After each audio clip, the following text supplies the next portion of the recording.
Over the course of years in the lifespan of a nation state, times come which challenge what it's built upon, what upholds it, and what allows it to continue on.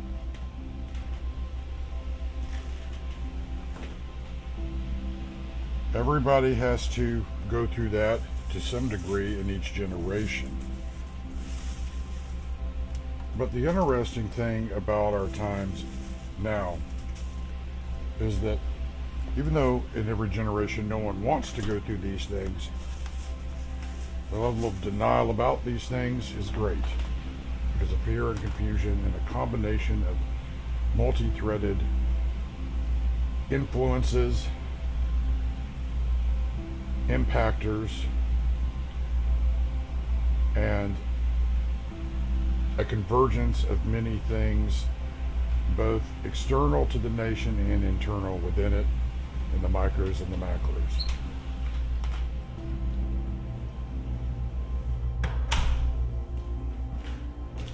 All of those things have an aggregated collective effect.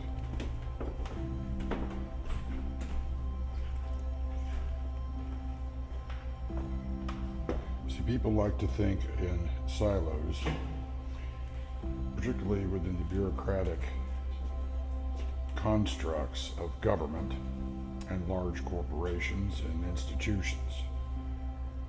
The problem with that is that it creates a siloed effect, a cog in a machine effect, and a demoralizing impact upon the people that are in it. And it limits the ability to be adaptive, resilient, creative, and cogently critical in a way that can course correct. So the behemoth of state, bureaucracy,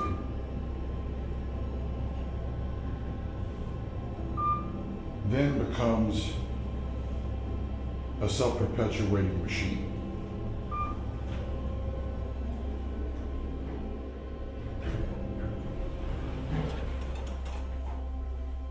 And that self-perpetuating machine quickly devolves because of the entropic forces that are then into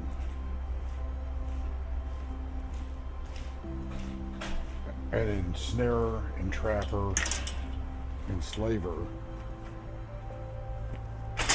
and a devourer, both literally and metaphorically.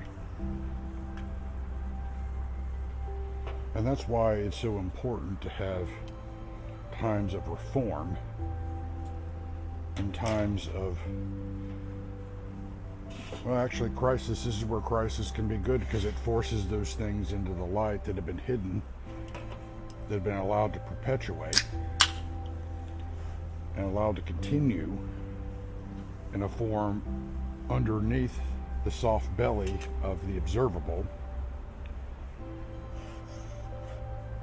So when those times of crises do come, what happens is that what was hidden in the darkness and in denial and complicity and complacency comes to the light in obvious ways.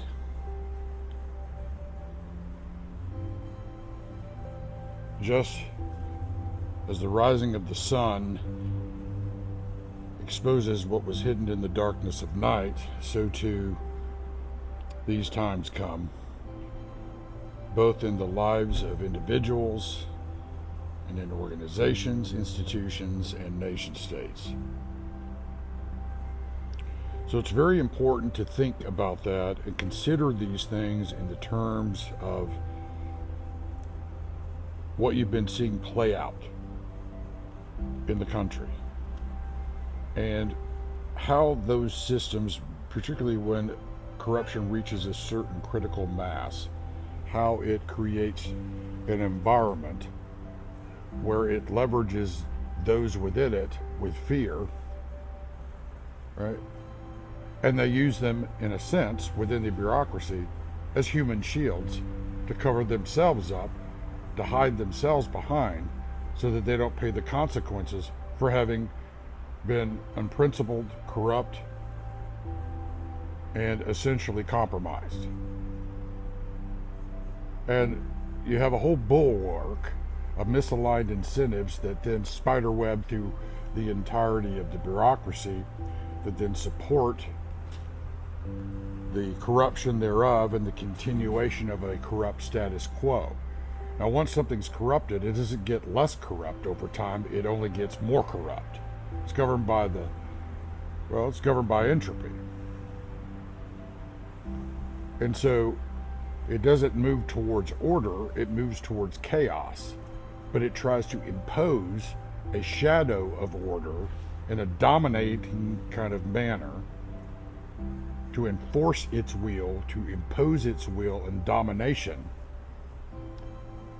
and projecting outward, leveraging all the organs, let's say, of government, departments, agencies, right, branches.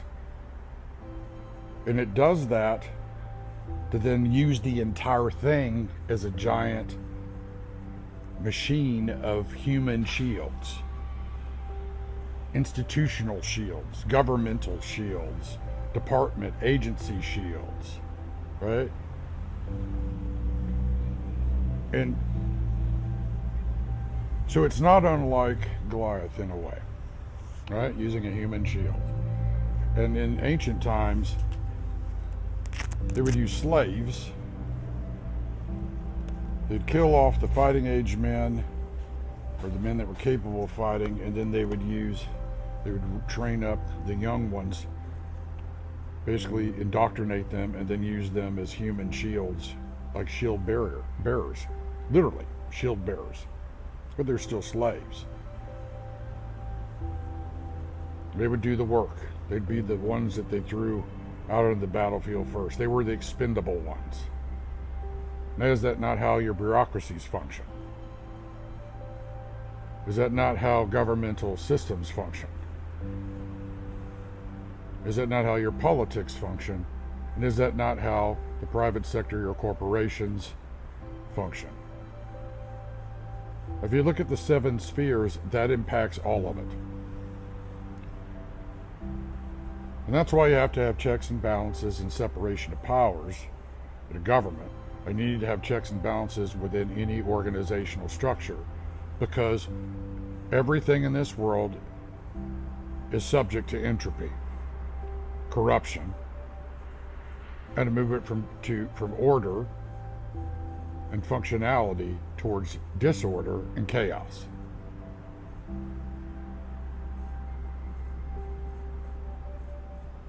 Now you can see what happens when a society goes sideways, and it's broken, and it's lied to, and it's manipulated, because those that fear the truth of things the most will stop at nothing to gain as much control, power, right, wealth, influence, and position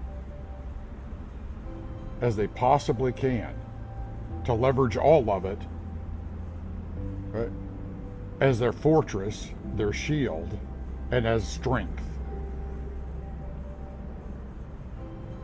And they do it. It's a beast. It's a machine. And they create layers and layers and layers of misdirection, right, diversions, and plausible deniability within all those layers to keep doing what they're doing.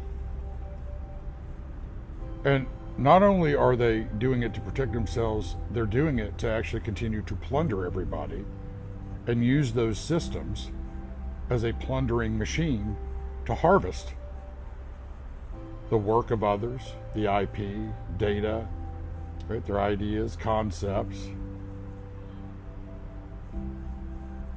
That's why we use terminology like it's a beast from the bottomless pit, because the bottomless pit, right, has an insatiable hunger for more, but it can never sustain itself because it would have to devour absolutely everything temporal, and temporal is not enough to fill a bottomless anything.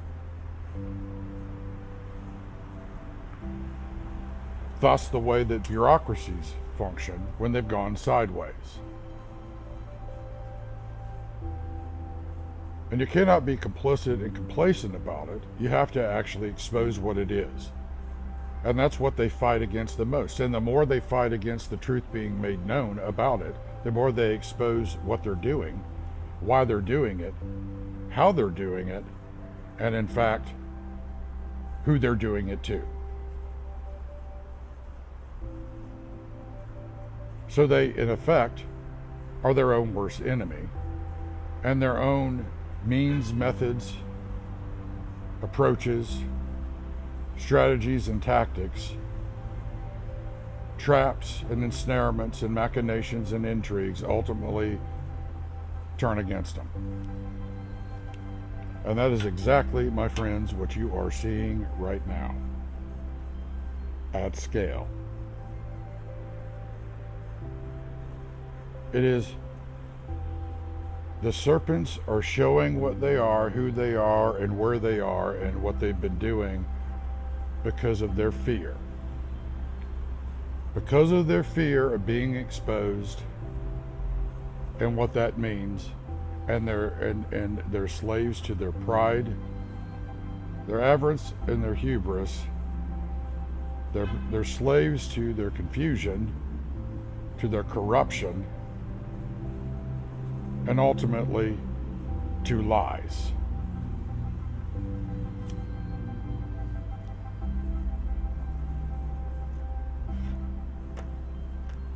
You see now why it is I'm always making a connection between people, places, and things, and people and nations. People and organizations. People and institutions, people and government.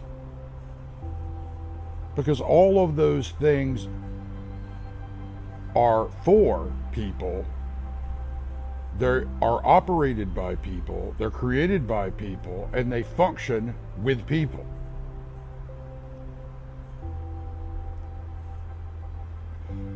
And if the people be corrupt, without vision, liars, deceivers, thieves, murderers, slanderers, accusers, devourers, what do you think that they're going to create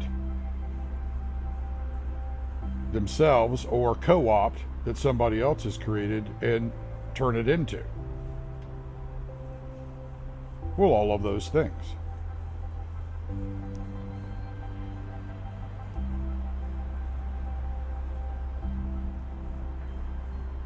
Now, it should be painfully and plainly obvious by now what I'm talking about.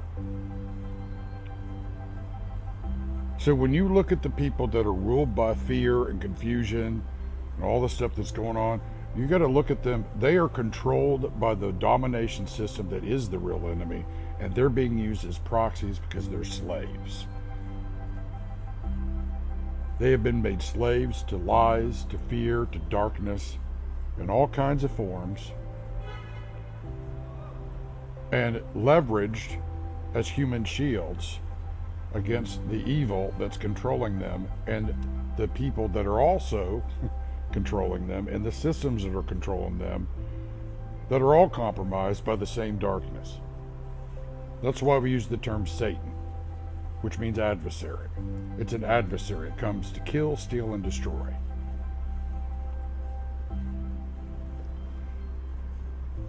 After tempting, ensnaring, enslaving, right? To divide, to divert,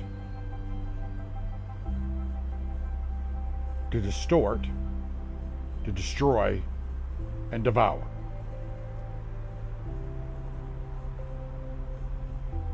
And that micro plays out in the macro. And the macros play out in the micros.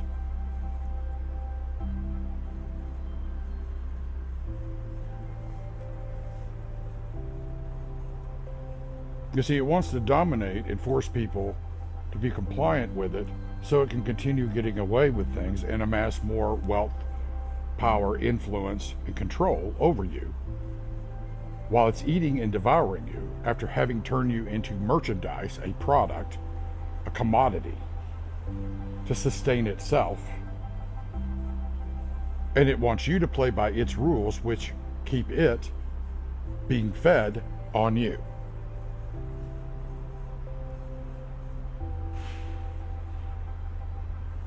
It's akin to your own shadow telling you it's real and you're not. It's akin to the darkness telling the light's darkness, and the darkness is light. It's akin to a lie calling itself truth. It's slandering the truth and calling the truth a lie. It's a complete inversion of reality. It's a deception.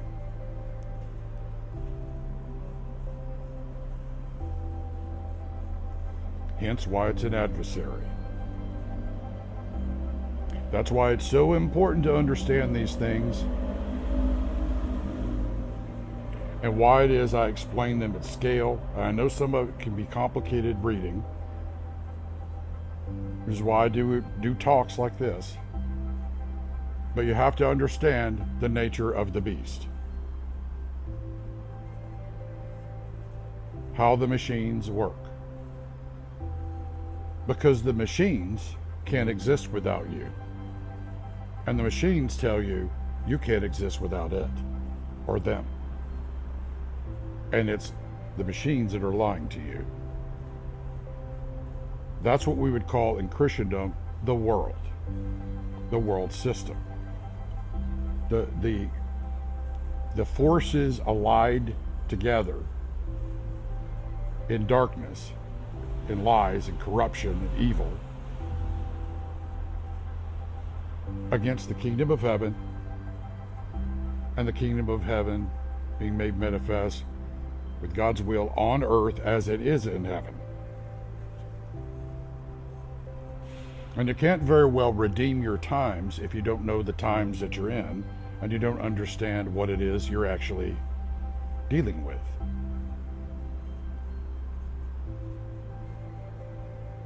Hence why the light of the truth is so important, and why it is all the systems are configured when they get corrupted and co-opted to keep you from it. Its incentive is to keep you in the dark, keep you enslaved to lies, to keep you diverted, to offer you a never-ending stream of counterfeits of the real. Because it knows if you ever see what's true and what's real, it's exposed.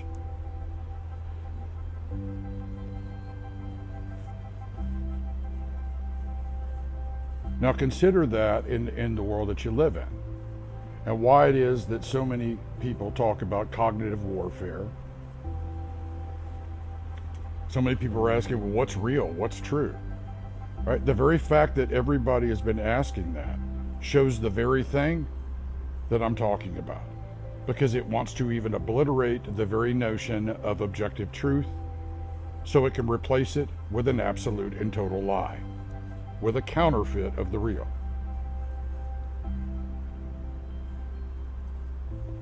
That's why these times must come to expose it, because those systems always create the conditions for crisis. And when they create the conditions for crisis, they show what they are, they're exposed in what they do, and they're showing you who they are, right? And how they've been functioning. That's why you have to have courage. You cannot shrink back and buy into the lie. You are in a war. Everybody's in this war, whether they like it or not. And as I always say, there are but three kinds of people in this war. soldiers, prisoners, and casualties. Which one are you, and which one are you going to be? And which one are you already that you don't know? Because as it is for people, so too it is for the nation.